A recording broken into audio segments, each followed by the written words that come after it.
Assalamualaikum warahmatullahi wabarakatuh. Berjumpa kembali dengan Eko Dharma Putra Bonkla. Terima kasih teman-teman support, like, comment, dan subscribe.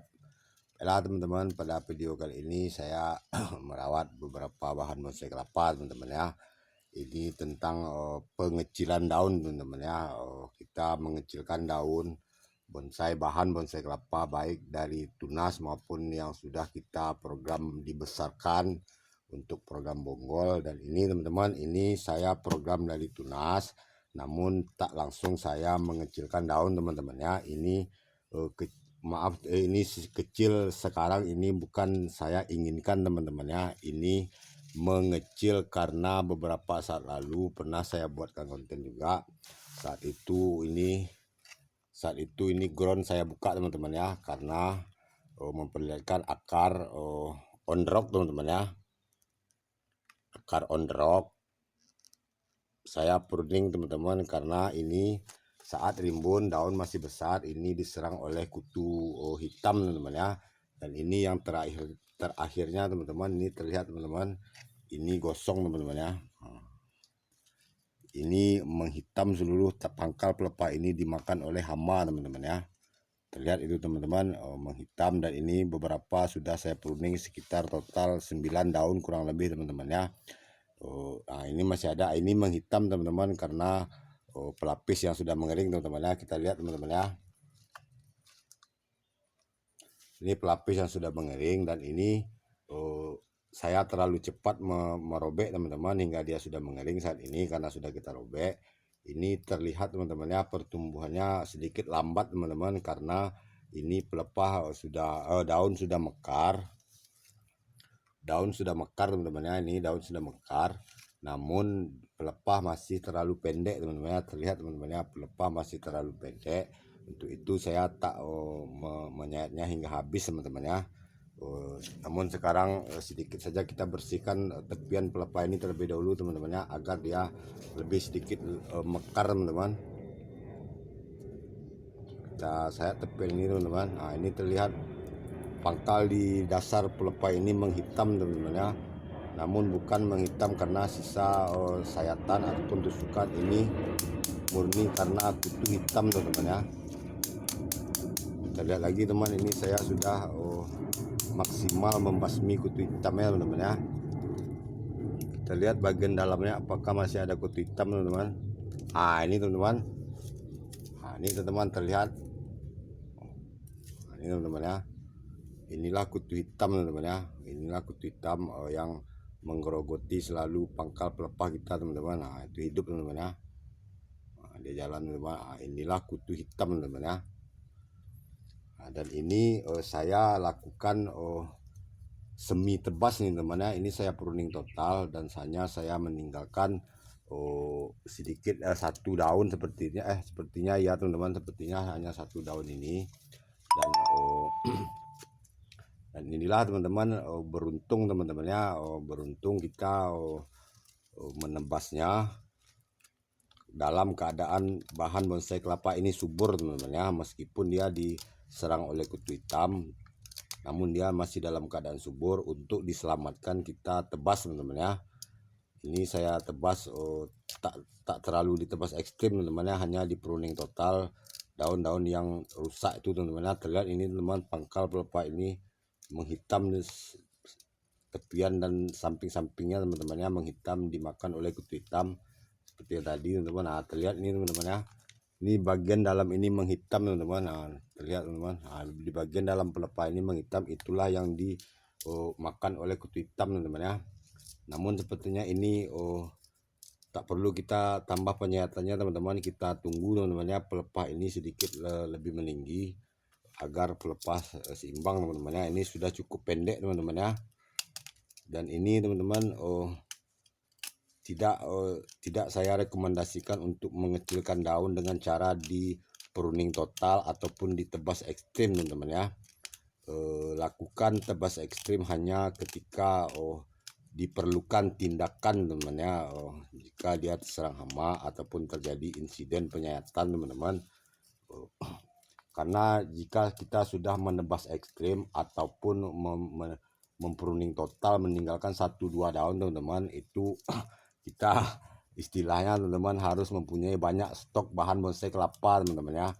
Itu pun jika beruntung hidup teman-teman ya. Jika pun hidup, hasil tebas ekstrim itu akan jadinya lebih lama teman-teman ya, ketimbang kita mengerjakan daun dengan menyayat ekstrim. Resiko sangat tinggi teman-teman ya. Jika teman-teman ingin melakukan tebas ekstrim untuk pengecilan daun, itu saya sarankan menyetok persediaan bahan bonsai kelapa yang sedikit lebih banyak teman-teman ya. Lebih banyak. Jika hanya kita mempunyai 1 atau 2 bahan bonsai kelapa lalu dikecilkan dengan cara ditebas teman-teman, itu saya rekomendasikan jangan teman-teman ya, karena teman-teman akan kembali mencari bahan bonsai kelapa teman-teman ya.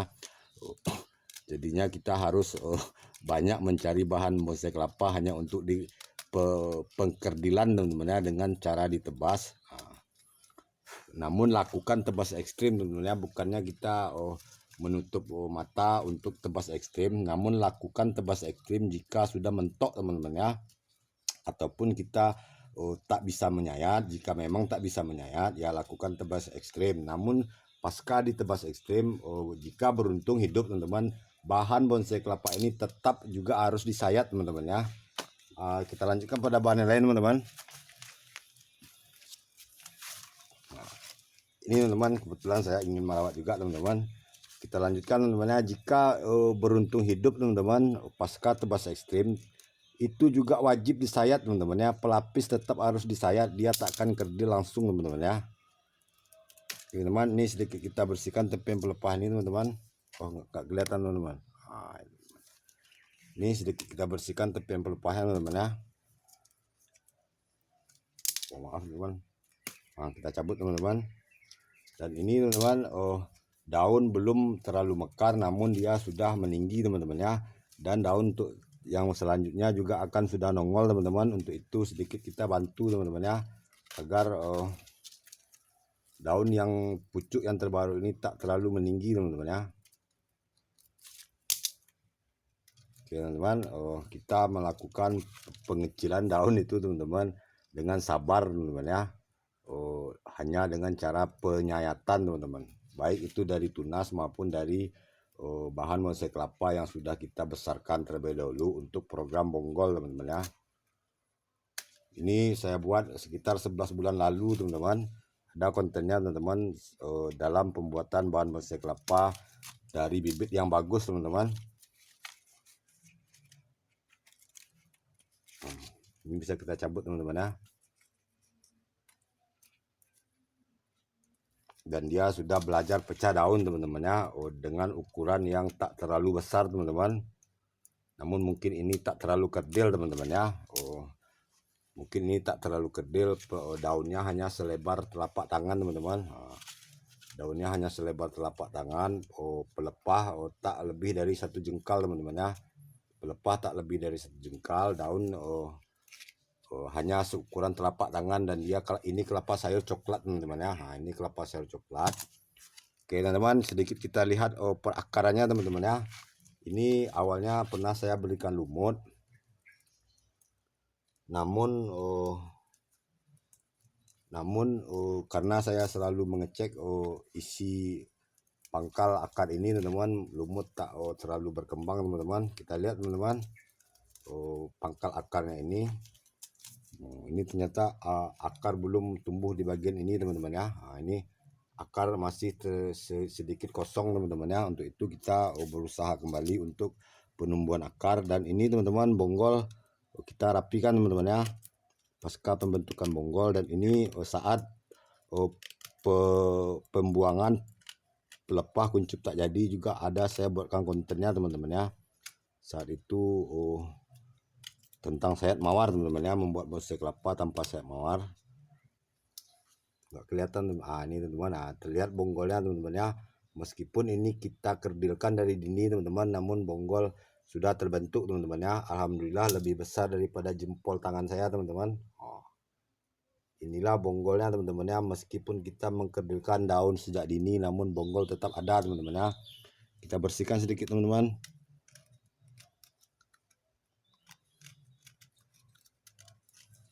Dan satu lagi teman-teman, ini kelapa gading yang saya kerdilkan program program daun dari dini, dan alhamdulillah sekarang sudah belajar pecah daun.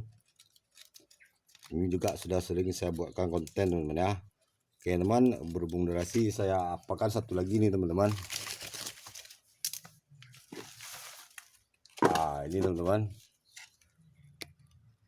terlihat teman-teman ya, ini sudah sangat sering juga saya buatkan konten. Ini kelapa gading teman-teman ya. Saat itu bersamaan dengan kelapa sayur itu didapatkan, namun ini lebih dahulu mengeluarkan daun teman-teman ya. Dan ini juga sudah pasca saya sayat teman-teman. Ini terlihat jika ingin melihat sayat pasca sayat ekstrim teman-teman. Ini teman-teman bisa saya perlihatkan.